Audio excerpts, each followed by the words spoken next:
Let me go to my second point. How many of you have heard the term big data? Raise your hand. That all? How many of you have heard or thought about applying predictive analytics, big data in public relations? Well, I'd like to talk a bit about that. Just one example, and I emphasize this is one example of using big data and predictive analytics. I'm using it as an example because it's work that I've done with my colleague, Professor David Fan at the University of Minnesota, but I hope it will stimulate future thinking about what we need to do in terms of prediction. Let me be honest today. Let's be honest.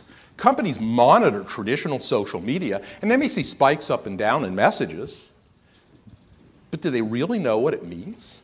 Or are they just reacting to spikes that go up and down without knowing whether they're influencing or having an impact on everyone? Companies probe the marketplace with surveys, on the one hand, and with media listening platforms, but they have a hard time putting them together. They really do not give any way to look ahead, and even with these, they risk getting blindsided. What else happens today? We get monthly measurement reports that are great because they give a look backwards, but they can't evaluate possible scenarios going forwards. And by the time a month is finished and you get your survey or media measurement results, it may be 6 weeks after the month has ended. And what do you do tomorrow when you're facing a challenge? This is where we need to apply some statistical models that are more sophisticated to help us look ahead. I think we need to go from passive monitoring, which is a lot of where we are now, to passive listening, which means a little bit more attention, to active communications intelligence from all of our marketplace listening systems. Companies that can build systems to give themselves a look ahead are going to be able to have responsive management that very quickly reacts to what happens in the social media, and they're going to have a competitive advantage in the marketplace. I'm going to give you 3 case studies. These are 3 that I have been involved with. Once again, this is not the only way to do it. It's just the only way that I have seen that convincingly takes this look at the media. First, Toyota recall crisis. We had the key research question is, what shapes opinion about the Toyota brand? Is it customer experience? Is it what's in the media? Can we predict brand reputation in the media? And could we understand what was happening during the Toyota recall crisis in 2009, 2010, 2011? Well, what did we do?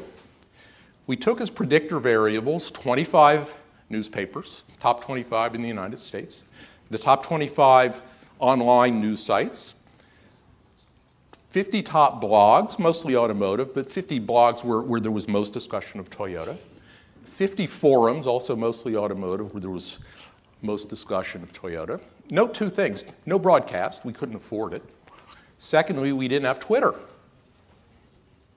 The dependent variable was brand reputation, measured by Brand Index, a company in the US that does daily and weekly brand tracking studies. And they provided us data on Toyota's brand reputation during the crisis.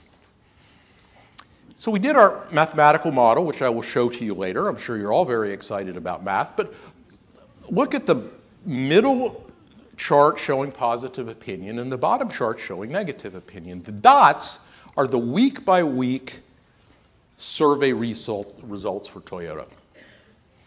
And the solid line, we developed our model, and then we used it. We took in the media data every day and came out with a day-by-day prediction. And look how closely it fits to the observed media data, both positive opinion and negative opinion. The R squared, for those of you who love statistics, I'm sure that's all of you, is 0.84 on a scale where 1 is the maximum. It's a pretty good model. I'll talk about what we learned in a few minutes. A couple of key things. One, we could model Toyota from the media. And secondly, it didn't matter which of those media types we used.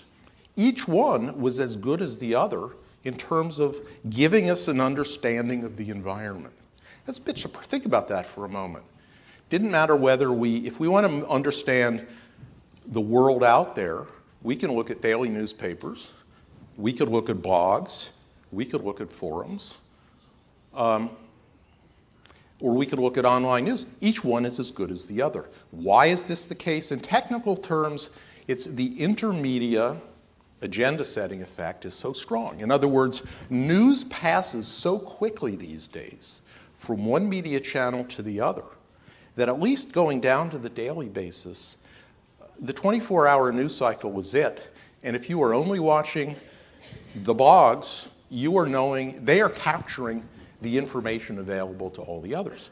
Once again, in the US, most people still use TV as an important part of their news gathering, but we didn't even have it, yet the information there is reflected in the others.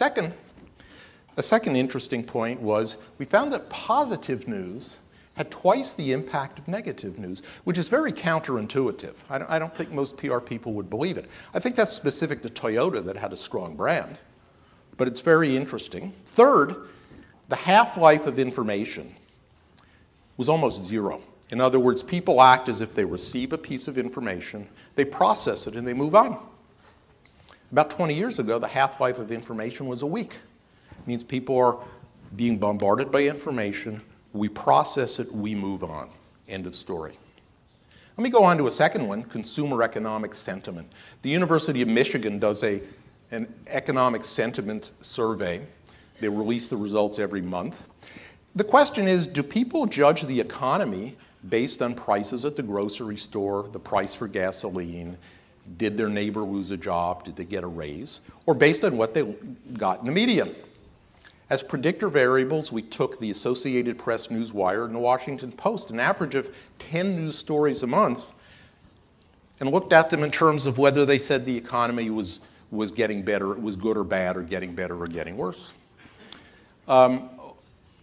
We did a model over 35 years, you see in the charts on the right, and look how closely we do. We got an R-squared of, I believe, 0.76, just using the news media. Now think about the power of this. Media play a primary role in shaping opinion about the economy.